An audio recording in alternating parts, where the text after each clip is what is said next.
Hey everyone, I hope you're all doing fantastic. It's your man again, Diego Efe, and this is yet another upload of the Soul Room podcast. In particular, it's a contribution to the Men's Mental Health Month series, but I will go as far as to say that it's actually, in my opinion, applicable to even women, females. I think that everybody can learn from it in one way or another. So, without further ado, as I've gone through life and what have you, and many people on this table, possibly have found myself in instances where I've misread certain signs. People that aren't for you, you now put them in a position of trust, and you almost put yourself in a vulnerable position for them to basically, attack you, so to speak. Not always being able to read the room or have self-awareness such that somebody who, for instance, might come off, maybe you might encounter them for the first time and they might be a bit aloof, for example, or they might make a critical statement and it isn't necessarily something you should take personally, but your impression is that person doesn't like you, and that might not necessarily be true. So essentially, the way I look at it and the way that I've grown to look at it is that in life, there is a 50% chance someone will like you, at least to simplify it, and there's a 50% chance they'll hate you. This is if we look at it simplistically, right? Cool. However, we recognize that there's no such thing as permanent fans or supporters, and there's no such thing as permanent haters. Despite what people may say and all of the narratives that are replete across the internet, right? There is no such thing as permanence on either side, okay? Just to illustrate that, many people who have had some form of achievement in their life and have friends that may somewhat envy their achievements, but still support them. Depending on what's going on in that friend's life, they may be feeling their own discontentment with circumstances. Things may be going wrong, and so whilst they're seeing you moving from strength to strength, your life may not be perfect, but objectively you're moving forward. Everyone can clearly see it. There's objective measures to show that. And so from that perspective, they're looking at it and thinking, why him or her and not me? That's not fair. The best of said people will now distance themselves. They're not doing it because they dislike you. They're doing it so that they don't act on temptation to sabotage you due to proximity. So if you feel that a friend has moved away from you, right, and you can't understand it because you know that you've had some great times, you have so many positive memories you can recollect, and all of a sudden they almost seem a bit like they're stranger zoning themselves, right? They're not necessarily doing that because they hate you. They're doing that because they may be more of a danger by being around you.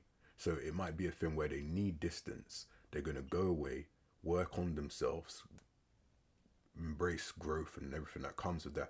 And they may now think, okay, do you know what, right? Maybe I was, and they might now try to revive the friendship. Doesn't mean it's going to be successful. In some cases, they don't. But in their mind, they're happy to wish their friend or family member, or whatever the relationship is, very well from a distance. And to be honest, I think that's a benign way of addressing envy, jealousy, that type of thing, right? Then you have people, for whichever reason, may start off disliking you. There's so many different ways, for men, especially of certain generations, sometimes you're good friends, you started off fighting. There was a fight that led to you lot becoming friends, for instance. Obviously, that is ostensibly from one sort of position of enmity, mutual enmity, to mutual friendship and mutual love, right? That's just one example, and I think it's pertinent because obviously it's males, we're addressing that topic primarily. But however, this can apply across so many examples, and if people want me to, I can happily do some more videos touching on those examples, okay? Now, what I was going to say is, using that example, you have people that like you, people that don't like you. They can theoretically, and many times in life, they can change position, okay? No, I'm just joking, but they can change position. Now, the issue arises when someone does a fantastic job of portraying that they're in your corner, when at best it's ambivalence. They may feel they like you at times, but a lot of the time, for one reason or another, they don't like you. And so there's a greater likelihood that they're going to sabotage you than not, okay? Those people are difficult to detect. So they're concealing their true intentions. There may be someone that dislikes you and they've acted in such a way where in their mind and in your mind, they've probably burnt bridges. but they realize that their dislike was hasty and it was misinformed, and they don't know how to go about changing it, right?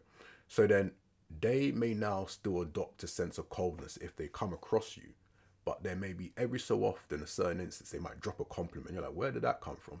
They might appear as if they're almost extending an olive branch of some form, almost a bit more benign and, friendly, less hostile. And you might be asking yourself why. That person was an admirer to begin with. They were an inverted admirer.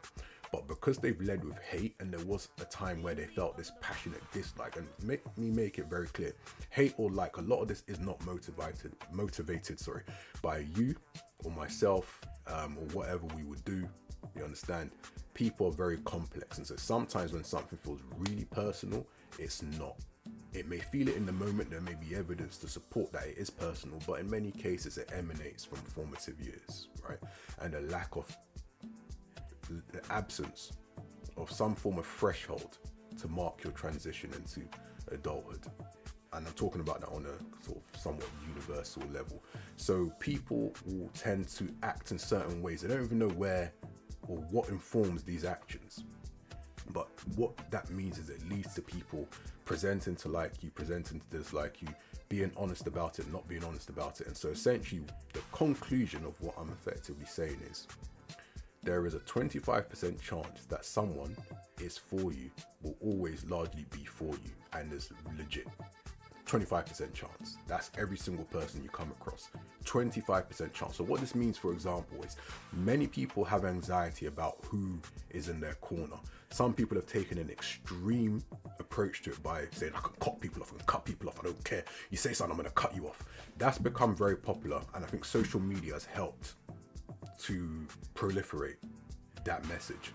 Not necessarily a good thing. I would argue that the events, not to get too historical, but the events from about, say, the 60s and 70s, from when you started having the liberal era up until now, there's been a growing, there's been an increase in the individualistic spirit that people hold.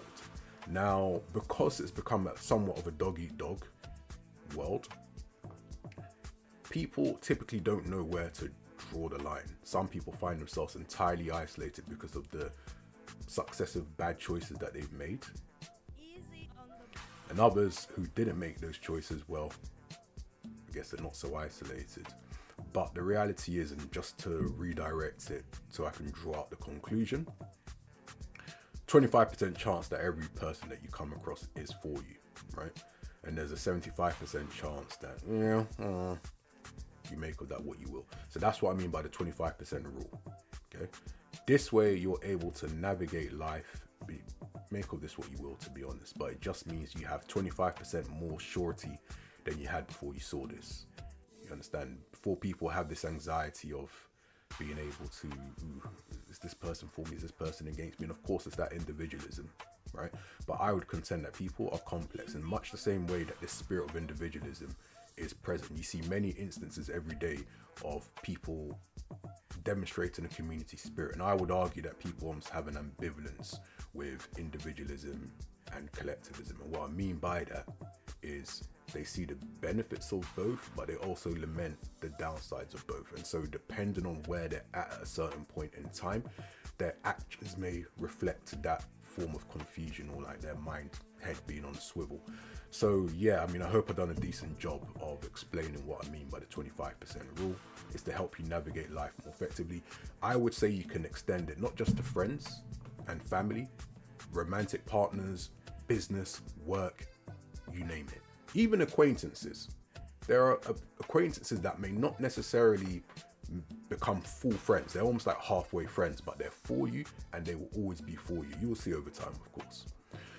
So yeah, I think that's really it, to be honest. I thank you lot for listening to me.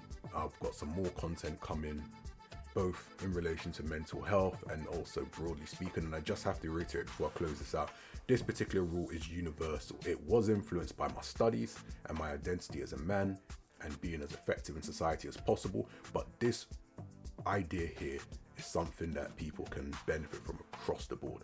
And so on that note, please drop your comments and feedback. I appreciate it. Feel free to like it. All your likes are always going to be appreciated. And you know what? Until next time, sorry.